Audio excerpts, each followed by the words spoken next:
Hello, Tom Levecchia here with the latest edition of the New Theory podcast. Now, this is a gonna be a fun one.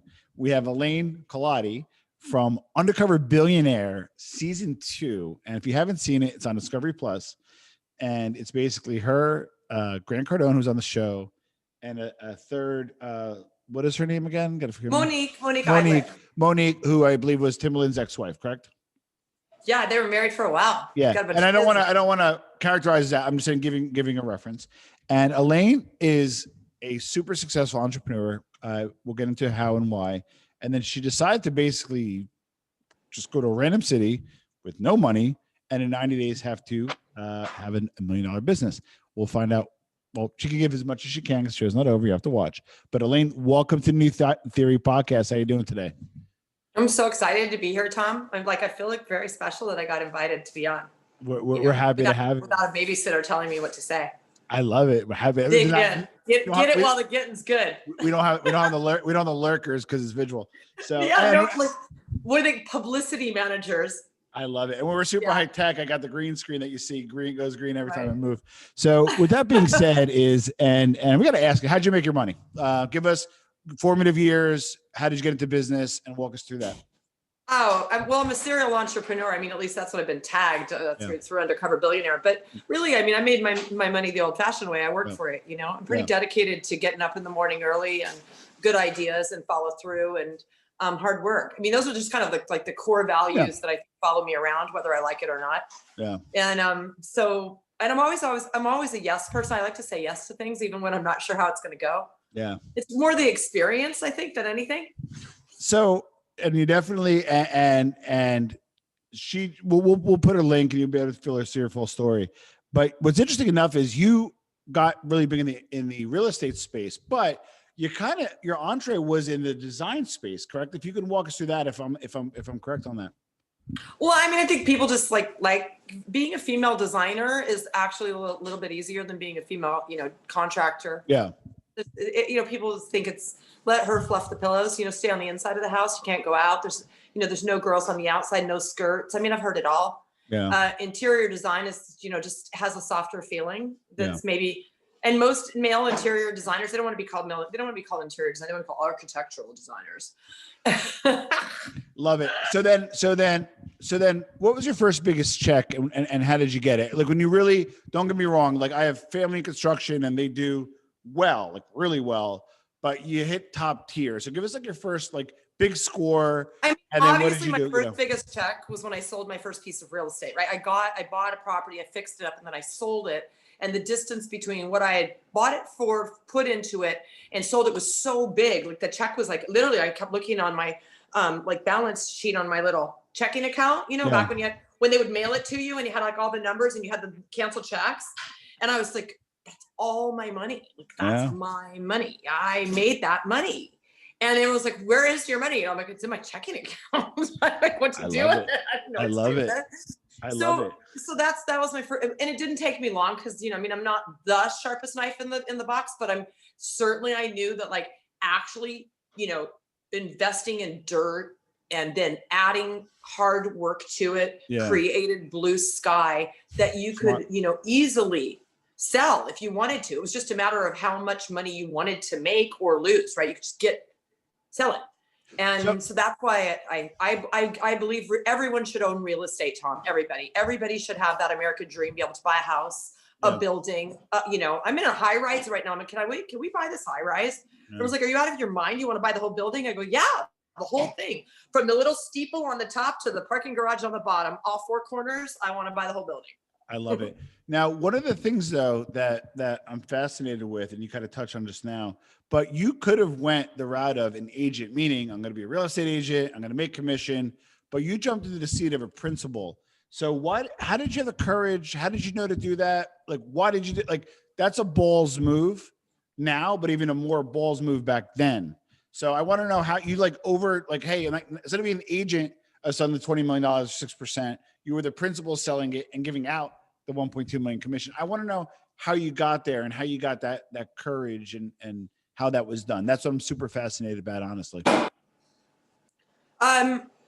do you like, what's your like risky thing to do? Cause I'll bungee jump, I got a little bit of a, screw loose Yeah. there in the You're excitement. I get, I could do it over and over again. got it. And so for me, a lot of things are about the deal Yeah. Versus the actual, can I put something complicated together? And can I get all of the players that are involved on the same vision? Can I mobilize the team? And can we have a common goal? And so for me, that's something that you can only get when you have that kind of a project. Real estate brokers and real estate agents have a completely different business. And I never sell my own property. Why? Because I could never do it the way they do it. Yeah. I'm way too emotionally involved. Yeah. I get the best criticism from real estate brokers. Yeah. And it is such a unique space. So, because in the real estate world, it's the one place where you can pay the same amount of money, which is 5% or 4% or 6%, whatever it is, to the best person and to the worst person. Yes. It's different than any other business. Yes. Right? Every other business, you get paid based on your experience and your resume and how good, but real estate's funny that way. Yep. And why in the world would you not hire a real estate broker or an agent when the fee's the same to get the biggest and the best? You're basically partnering with the big ones. Agreed. Right? Agreed. So Agreed. Stay in your lane would be my best advice to anybody doing any business, because you think you know, but you don't know everything. No way. Agreed. So now, for those who don't know the premise, because I don't respectfully, I don't think the show has been marketed optimally, because it's been like some channel conflicts and that kind of stuff. And Elaine's probably not aware of any of that, but so it's on Discovery Plus, and it's basically 3 undercover billionaires: Grant Cardone, Elaine, and Monique. And you're shipped to a city, 90 days, no money. And I know like the season not fully released. So just give us like your strategy kind of at first of what you can speak to, and then maybe give us a little teaser as what to expect.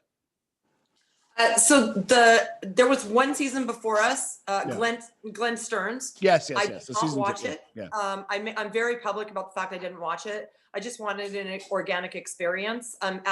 At 55 years old, I hardly needed to be like sleeping in my car. Correct. So I wanted to just have my own experience, and I wanted to take like a little sabbatical from my life and just see if I could actually do this. Nice. And I drove into Fresno, and the concept is essentially it's existential wealth. Okay. This isn't about billionaires. This is not what that is. I'm a high net worth earner. I think quick on my feet. Yeah. What is my existential skill set? What am I worth as a person? Yeah. And how can I turn that into $1 million business on a valuation in 90 days, right? Yeah. With no resources in my phone or in my wallet. Correct. Nothing. Correct. I did have a truck. I got to say, I had an Avalanche. And you didn't sell it like Grant, right? No, I thought about it. There was a couple times where I was like, I'll just sell the car, but I needed the wheels, and Fresno's so sprawled out. Like, it's a huge place. Farming is far. You got to get and drive. Lots of gas. Correct. And so my strategy when I arrived was to find out as much as I could about the city immediately. Yeah. Because, city commerce, is very helpful. The Better Business Bureau, places like that. Correct. Unfortunately, because of COVID, everything was closed, which is a shock. Yeah. I was wandering around in zombie apocalypse, and I was absolutely terrified. Scared to death, really. Downtown Fresno is it's like any other big downtown. Yeah. So hold on. So now, if this was a normal show, right, they would maybe pause filming, defer it. I'm assuming it's Discovery, probably Union, the whole bit. But you guys kept trucking along, which made it even more difficult. Was there any point in the 90 days that you were just like, F it? Like, what am I doing? Like, great, I got on TV and maybe I'll get some appearances. My Instagram following will go up. But there had to have been a point or two. Every morning at about 5 it. o'clock. Yeah, 5 a.m. But okay. And then, so you had to do it kind of for yourself to see if you could do it, correct? Yes, I had to do it for myself. And once I committed to me, once I commit to me, it's I'm my biggest commitment. I'm the hardest on myself, and I wasn't going anywhere. But I'm not every morning when I woke up at 5:30 in the morning or 5 a.m. or 4:30 for farming. I was like, oh God, what did I do? Got it. And it's just 90 days is not a small amount of time. It's short when you're trying to get there, but it's a lot of putting your feet on the floor in the morning and in a place that was really dirty and really run down. Absolutely nothing that made me feel comfortable. Like at one point on one of the shows, I'm like, I just want to go to Chanel and sit on the little poofy thing and just smell the place. And like, get the just free, sit there and smell it. and get the free champagne. So if they still do that, I don't know what COVID and all that. All right. So oh my God, the blow dry bar, the little free yeah, I was gonna say, right? You can basically drink all over Beverly Hills for free if you know where to go. I mean, Yeah. the whole day. You get services and drink and not pay for anything but the service. I love it. You know? Well, the more money you have, the less you pay for things. You know that. So all right. So you're going through a moment of self-discovery. You know, we'll get into a minute, give the teaser. We'll keep the everybody happy. We'll give you a little teaser. But I want to go just one more second, a little deeper on. You seemed like you were kind of pivoting in your life, your personal life. And this was almost therapeutic in a way. Is that fair to say? Or no? Not therapeutic is the right word, but you know what I'm saying. Yeah. Well, obviously, you know, I was planning on doing something before it actually was greenlit. I wanted to do something, you know, unique and helpful. And my platform for doing something on a show was much more circled around homelessness because I have some, you know, very strong views about that. Yes. And unfortunately, with COVID, the sort of the dynamic of what they wanted to create a show out of was everything has to fit together in order for them to actually make good television. And given that I have never made television, I don't know how to make television. It wasn't really up to me in some regards to say, oh no, I just want to do this. I want to do it this way. Yeah. The show is not designed like that. This show is literally, it's reality from day one. They come to the house, they say your goodbyes and put whatever you need in your backpack, and we are leaving. Wow. They give you a walkie-talkie. I had a walkie-talkie, and I headed north, and I did not know where I was going till I saw the sign. Oh, wow. And then they're like, okay, you need to find a place to stay. Here's your new rig. Here's your phone. And there's an envelope with $100. And the team follows you around documentary style. Yeah. And we have a story that we tell everyone here in town. Yeah. Hi, my name is Elaine May Rindge, and we are filming a documentary on farming called American Pride. Yeah. That's my shtick. That's the best way that I could be undercover. 90%, 95% of the people didn't really have issue with the story. The ones that were naysayers or not sure were people that were in the industry and knew that it was a very expensive production and that farming documentaries would not be able to pay for those cameras. Interesting. So that was kind of where I felt like those guys are from Fox. Like, we can't go by Fox News. They're going to know, you know, or correct. That looks like another they're going to know, you know. Correct. They were of no help in terms of helping me navigate because it was their job explicitly not to help me. Interesting. Meaning my team. Yeah, correct.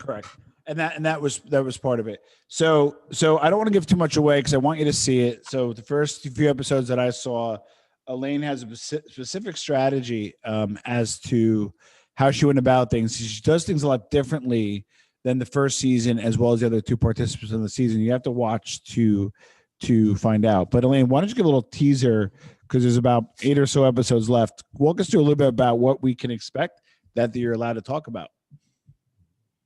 Well, I can tell you that my strategy, Grant's, and Monique's are completely different. Yes. So as you guys watch the show, if you would, on Discovery Plus, Wednesday nights, as you watch the show, in between the scenes, you'll see these interviews where we talk about our strategy.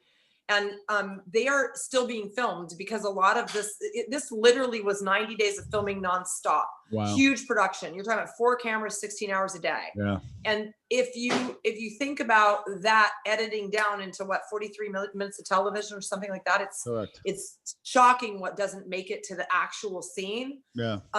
Because they have to piece it together in a way that it makes sense. And I can tell you, the strategy for me was to keep the original team that helped me out, keep them together at all costs, because they gave me help when shelter and food when I had nothing.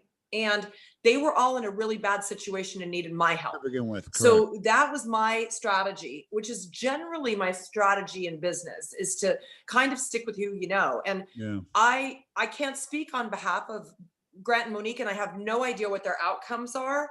So I can only tell you that my team and what we did is very prolific, very important. It's monumentally important to small farming, and it speaks to American pride in a way that I had no idea still existed. So before we conclude, because we'll put a link to the show and a link to your social stuff. You're a very successful entrepreneur, very successful female business owner, and you brought up a good point because you kind of answered some of my question. Is you had kind of your beliefs and your thoughts on how you did business, and you brought them over to this endeavor. But even though, like, your experience, what have you learned from the experience? After the 90 days, and I know you can't give out the outcome, but what are some of the things you learned that even in business now, you're like, oh crap, you know what? I'm going to do things differently because of this experience. Well, one thing I think I knew it maybe, but I just didn't know how to articulate it. Yeah. We are very caught up in this country, probably across the globe, in counting our wealth in one currency. And that's the US dollar or real dollars. That's how we count our wealth on our balance sheet. Correct. And this experience has given me a real big crystal ball glass eye into what existential value is. Yes. And we need to start really paying people for what their existential assets are. Yes. Because if you don't think about someone's health when you hire them, and their age when you hire them, and their interest and their drive and their personal life, habits and their personal life, if you don't start thinking about all those things when you're hiring somebody, you're missing the boat. Because there are some people that really deserve the job, and there are some people that will do the job better than other people. And it's often not about their value as you see them, what they're wearing, what jewelry they have on, what car they rolled up in, what kind of computer they have. It's often just about what's going on in here, like what's going on in here and what's going on in here. I love it. Right? Now, but this last question on that, and before we wrap up, and you kind of actually just jostled a thought in my mind. As entrepreneurs, we have payroll, and interesting enough is, we assume people are like us, or like how we used to be, where we want to get paid, we want to get compensated, we want money, right? But sometimes there are non-cash compensation that goes a long way that's congruent to kind of what you just said.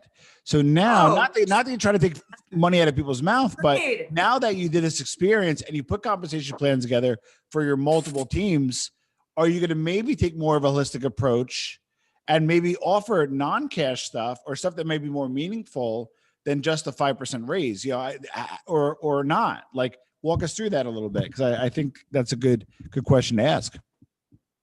If you think that the only way you're going to get the best person is by paying them a salary, that's just not. The better person might be the person that doesn't want a salary. Sometimes the best person for the job is the person that says, look, I don't want you to pay me anything. I'm going to work for you for 30 days. And then I'm going to ask you to pay me what I'm worth. And it's probably going to be a percentage of what I earn you. And so I want you to get ready for that, because it's going to really impact you when you have to say no, because you don't want to give up that part of your profit. Love it. That's the way to do it. That's the way to get a piece of the action. I strongly recommend don't focus on that hourly thing. And know it's hard to do that. But if you put your money where your mouth is, you have to have grit. You've got to be able to do the job. And commission jobs are incredible. I mean, we should all be doing them. I agree on the commission. And what I promise you one last question, because I love talking to you, because you're ready to have another mind. I struggle this with all the time. I either do consulting where people ask me what to do, or I have employees that come to me, or I want to give it to them. And I asked this, I don't know if you know Gary Vee, ask Gary Vee, how are you with equity? Because like commission, I believe in, but equity gets tricky. So how do you balance, hey, I want to make you a part of the team and I'll give you a commission. But when equity is a funny beast, Well, so people don't understand, first of all, equity and there's sweat equity is an actual commodity. Yeah. And a lot of people don't understand that. And, it's very easy. How many hours are you working? What's your hourly rate? How much time have you put in? Times that is what you owe me down the road.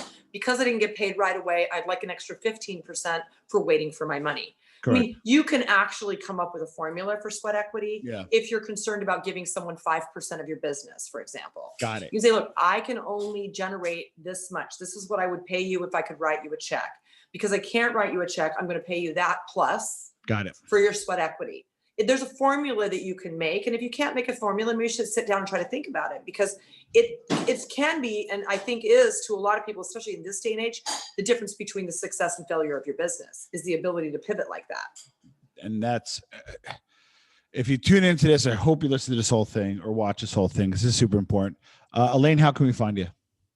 Oh, definitely on Lipstick Farmer Instagram. My Lipstick Farmer Instagram. Please find me on Lipstick Farmer. There's nothing better than driving a tractor if you're a girl. It's super fun. I love it. So put the link to Lipstick Farmer below. We will put a link to the show. And Elaine, listen, I know you have a busy schedule. I know you're out of Fresno, and thank you for being on the New Theory podcast. Hey, Tom, have me on again, okay? Same to you. Thank you.